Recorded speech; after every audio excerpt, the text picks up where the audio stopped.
புரியுதா? எனக்கு அவளை பார்த்தாலே எரிச்சலா வருது. இந்த சீசன்ல இருக்க முட்டாள் மாதிரி வரான் வேற எந்த சீசன்லயும் பார்த்தது இல்லை 7 சீசன்ல. ஏன் சொல்றேன், இருந்திருப்பாங்க ஒருத்தர் 2 பேர் இருந்திருப்பாங்க. ஆனா இந்த சீசன்ல இருக்க எல்லா கண்டஸ்டன்ட்டுமே முட்டாளுங்களா தான் இருக்குங்க. ஒரு டாஸ்க் வருதுன்னா அதை புரிஞ்சுக்கிட்டு சரியா பண்ண தெரியல. இப்போ டெவில் வந்து ஒரு டாஸ்க் சொல்றாங்கன்னா அதை செஞ்சே ஆகணுமா, முட்டை சாப்பிட்டு தோப்பு வரணும், ஒன்னும் போட்டே ஆகணுமா, அப்படி ரூல் புக்ல கிடையாது. அதையும் செய்துங்க. 1ஆம் நம்பர் தற்கூரி இதுங்க. இது எல்லாத்தையும் பார்க்கும்போது நமக்கு எப்படி தெரியுமா இருக்கு. இன்னைக்கு பிக் பாஸ் வீட்டுக்குள்ள பாத்தீங்கன்னா பல பிரச்சனைகள், சில முக்கியமான சம்பவங்களா மாறுச்சு. அதுல முதல் சம்பவம் வந்து ஜாக்கோட சம்பவம். அன்னை தெரசா ஜாக்குக்கும் சௌந்தர்யாக்கும் பாத்தீங்கன்னா டெவிலா இருக்கிறது வராதான். இன்னும் ஒரு காமெடி இல்ல, அவங்களுக்கு டெவிலா பண்ண வரலையா, எங்களுக்கு வரல ப்ரோ அப்படின்றாங்க தீபக் கிட்ட. நாடகம், அத்தனையும் நாடகம்.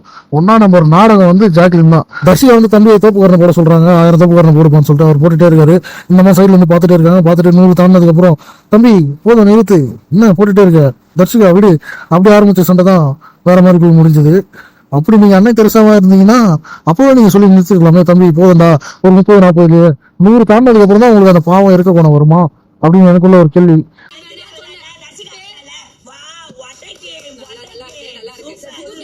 டெவில்குள்ளே டெவில் வேலையை பார்த்தது சௌந்தர்யா. அவங்க அப்பா வீடான்னு கேட்டு தர்ஷிகா போயிட்டாங்க. போனதுக்கு அப்புறம் யாரும் அவங்க அப்பா வீடான்னு கேட்கறேன், அவ்வளவுதான் உன்னை ஆச்சு சாவச்சிருன்னு சொல்லிட்டு தள்ளி விட்டு வன்முறையில் ஈடுபட்டாங்க சௌந்தர்யா. ஆமாங்க, சௌந்தர்யாவால எதுவுமே பண்ண முடியாது. எனக்கு தெரிஞ்சு அவங்க பண்றாங்க பைத்தியகாரத்தனமா, பாட்டு போடுவாங்க, டான்ஸ் ஆடுவாங்க, அதை விட்டா ப்ரோவோக் பண்ணுவாங்க, மத்தவங்களை கேலி கிண்டல் பண்ணுவாங்க.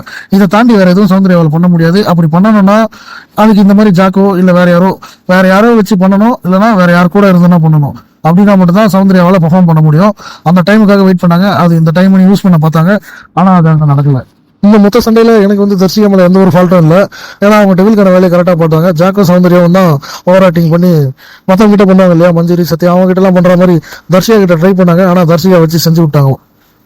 கேமையே குழப்பி கிரிக்கெட் விளையாட வந்தவங்க பாக்ஸிங் கிளவுஸ் கொடுத்து மொத்தமா கன்ஃபியூஸ் பண்ண மஞ்சரிக்கு நான் இந்த ஓட்டு போடுறேன். இது வந்து பக்கா பர்சனல் அட்டாக். ஏன் சொல்றேன்னா, தன்னை ஒரு 100% பர்ஃபெக்டா காமிச்சதுக்காக அருண் பிரசாத் பேசுற ஒவ்வொரு வார்த்தையும் செயலும் ஆனா ஆமால உண்மையில கரெக்ட் இல்ல இப்படிதான் இருக்கும் அப்படின்னு நம்மள நினைக்க வைக்கும். ஆனா நீங்க அதை சிந்திச்சு பாத்தீங்கன்னா இவன் ஏன் இப்படி பேசுறான் அப்படின்ற மாதிரி தான் இருக்கும். பிக் பாஸ் என்ன சொல்லியிருக்காருன்னு கேட்டீங்கன்னா, டெவில்கான வேலையை செய்யலனாலோ இல்ல டெவில் வேலையை செய்ய விடாம தடுத்தாலோ ஜெயிலுக்கு அனுப்பலாம்னு சொல்லியிருந்தாங்க. அந்த வகையில மஞ்சரி பாத்தீங்கன்னா 1 இல்ல 2 இல்ல பல மடங்கு டெவில் வேலையை பார்த்திருக்காங்க. எந்த வகையில இவரு மஞ்சரி ஜெயிலுக்கு போகணும்னு சொல்றாருன்னு எனக்கு தெரியல.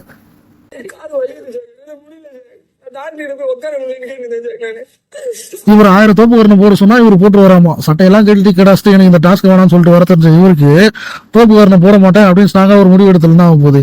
அங்க தோப்புக்காரனை போடுற மாதிரி போட்டு ஜாக்குக்கு தர்ஷிக்காக ஒரு சண்டை வர வச்சுட்டு இப்போ வந்து கால் வலிக்குதுன்னு ஒரு சிம்பத்தியை போட்டுருக்காரு இவரு.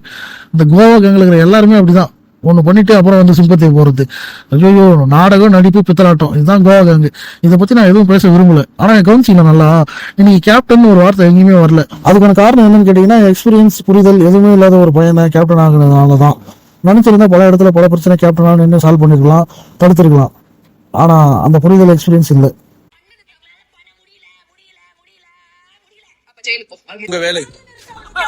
பார்க்க நடிப்பு மாதிரி இருந்தாலும் இதுதான் ரியல்னு தோணுது. ஏன்னா மஞ்சரியும் சாச்சனாவும் அவ்வளோ டார்ச்சர் கொடுமை. மஞ்சரிலாம் பார்த்தீங்கன்னா கொடுமை மேலே கொடுமை பண்ணியும் ஒருத்தர் சைலண்டா இருந்தால் தான் அது ஆக்டிங்னு தோணும். ஸோ இந்த கோவம் வந்து நியாயமாப்பட்டது.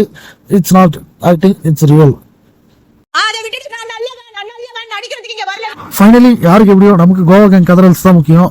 இன்னைக்கு 3 பேர் கதறிட்டாங்க, இன்னும் 2 பேர் தான் இருக்காங்க, ரயன் ரஞ்சித் கூட பாவம். ரயன் இன்னும் பேலன்ஸ்ல இருக்காரு, அவரை நாளைக்கு பார்த்துக்கலாம்னு சொல்லிட்டு விட்டாங்க போல. ஸோ நாளைக்கு என்ன நடக்குதுன்றதை நான் வந்து உங்ககிட்ட சொல்றேன். அதை நீங்க மறக்காம பார்க்கணும்னா நம்ம சேனலை சப்ஸ்கிரைப் பண்ணி வச்சுக்கோங்க. என்னோட ப்ரீவியஸ் வீடியோலாம் செக் பண்ணி பாருங்க. உங்களுக்கு பிடிச்சிருந்ததுன்னா மற்றவங்களுக்கு ஷேர் பண்ணுங்க. மீண்டும் சந்திக்கும் வரை டாடா, பை பாய்.